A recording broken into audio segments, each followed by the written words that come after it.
कि दिलवा हमारा से लगाला हो जइबू तू खुश। कि दिलवा हमारा से लगाला हो जइबू तू खुश।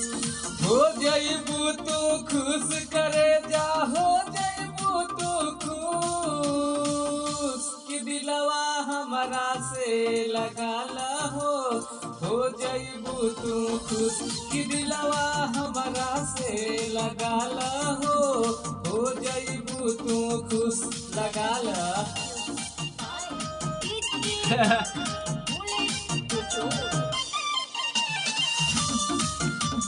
क्या बात है।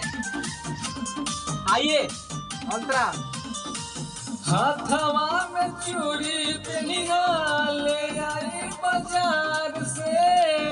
मेहंदी रचाई बरानी